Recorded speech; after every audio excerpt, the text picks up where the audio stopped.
Asia Uncut, brought to you by EA Sports and Crown Worldwide Group.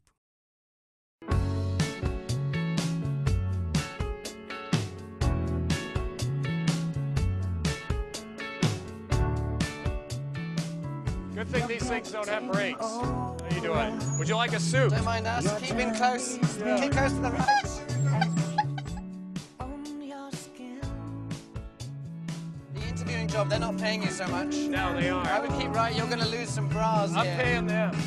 I would call you up every Saturday night and when boss Steady, steady, steady. Oh. You hang out here a lot, do you? Yeah, I do. Thank you. Is that how you properly wear it? I don't know. I'm not a great pashmina wearer. Darling, do you like that? I do like that, sweetheart. Ah, it wonderful. looks splendid. I think this could go with the pashmina too. You know, you're getting a little warm. It's hot outside, and it's good Robert, and he's walking by. It's kind of going there. When I'm home alone, this is an excellent little scratcher. You know what I'm talking about? I think I've seen that before. This is married 17 years. A man needs this sort of thing. Yeah, the paw really works wonders for you. Do you need it? You're on the road.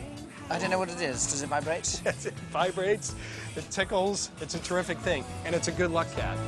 Really? Yeah. no time goes by, I will always be in a club with you in 1973 singing here. Oh yeah, there's a bar up here. How about a tiger? I don't really ride and drink and ride. 1973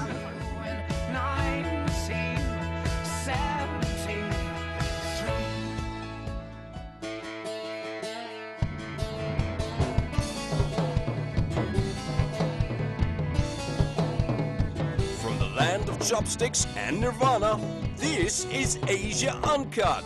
Tonight we have Sad Bisler, Michael Chugg, Jack and Ray, James Blunt, Anthony Zito, Terry Johnson, Simon Russell Beale, and Ethan Hawke. And now, please welcome the man who's slower than the speeding bullet, Jon Niermann.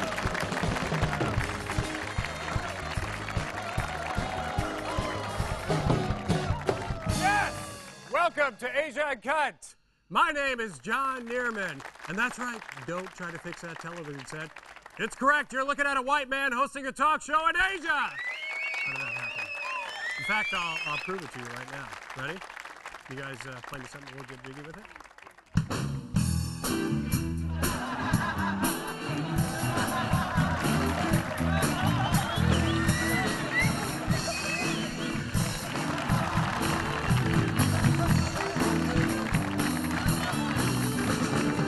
Yeah! Eat your heart out, Ellen. Only a white man can dance like that. Please say hello to the Howl at the Moon Band.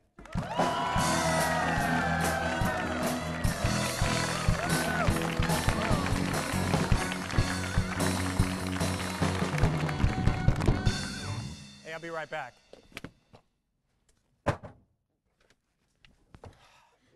Yeah, no, just to prove to you that I'm not all about America.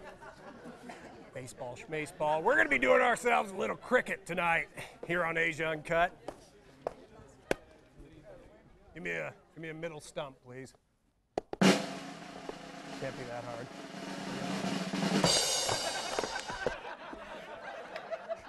Now what happens? Okay, so it's harder than it looks. Right, okay. Now we're ready for the real entertainment, to dive right into the show. Whoa! I know what that sound means. Every once in a while, we're lucky enough to have someone from out of town beam in right here to our set and start talking to us. Whoa, look at that! Ethan Hawke and Simon Russell Beale, everyone. Hey, guys. You guys are looking good. From far away, even, I have to say. Great to be here. Yeah, thank you. Ethan, you're no stranger to Asia. You've been here a few times, right? I've been to Beijing and Shanghai, Japan many times, and this is my first time going to Singapore. What have you heard about Singapore, the city, other than the whole chewing the gum thing? I've just heard a lot about chewing gum. Really, I haven't heard much else. No, it has, you know, a huge reputation over, you know, for hundreds of years. Simon, apparently you were born in Malaysia, is that right? Yes, I was born in Penang. About 8 years later, we lived in Singapore for, I think, a couple of years, actually. So I vaguely remember Singapore in the late 60s, early 70s. Vaguely remember. Vaguely remember it. Yeah, I can remember the markets and the food stalls and the smells, yes. All right, Ethan, so you have a purpose for coming to Asia, specifically for the Bridge Project, right? The Bridge Project is a pretty simple idea, which is to bridge the two greatest minds of European theater, Anton Chekhov and William Shakespeare, and to bridge two different companies, an American company and a British company, as one, and then to create these little bridges around the world and do it. To take these shows around the world and perform them for people and see what they make out of them. We're doing only Shakespeare in Singapore. But in the other cities, we're doing Chekhov as well. It's been an amazing journey since the Dead Poets Society, which I thought was terrific.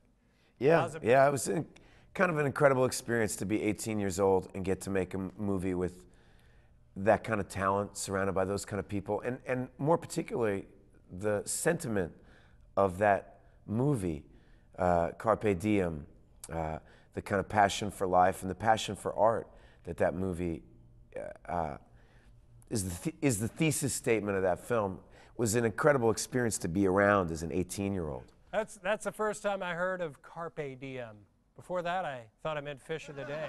And that scene was great, remember? On the desk.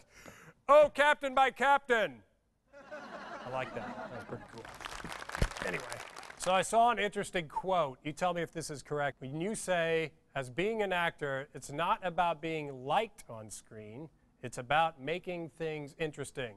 Wow, it's not such a profound thought. It's probably, I have a grandfather who was in politics, and he and I used to always argue about, he thought I should present myself in a more likable fashion, and I kept trying to tell him I wasn't running for office. That's interesting. Yeah. So you've worked with Sam Mendes a few times now? Yeah, about 8th production together now. Mostly Shakespeare, mostly Shakespeare. We've done one Chekhov, but we've done... Well, two now. Two now. And we've done about 6 or 7 Shakespeares, I think. I've read a quote from you, too, that said that you hate the way your body looks. Oh, God. And I have to tell you, from what I'm seeing, I'm digging it. That was my first ever interview for a paper. And I wasn't feeling very good. This is 25 years ago. And it still haunts me. Ethan, you're a dad with 3 kids just like me. So what do the kids think having such a cool, talented actor for a dad? Well, what's it like for you? Well, the difference between you and me is, number 1, I'm not talented, and number 2, I don't look good in a hat and facial hair. I have a 10-year-old girl and a 7-month-old girl and a 7-year-old boy, and they are a tremendous amount of fun. My 10-year-old came to see our dress rehearsals. They came and visited us. Yeah, they were fantastic. And they're, you know, I always get self-conscious about being the parent who talks about how much they love their kids, because I know every parent does, and it's a kind of wonderful thing to get to be a part of. But your eldest girl saw Winter's Tale twice in a day. Yeah, 7 hours of Shakespeare. 7 in one hours day. of Shakespeare in one day. She looked a little stoned afterwards, dude. But she didn't sleep once. It was lovely to have her around, actually. So Simon, you had a big moment in your career when you recently did Spam-A-Lot right there on Broadway. That's a bit of a change of direction, isn't it? That was about a year's work. It was quite a long time.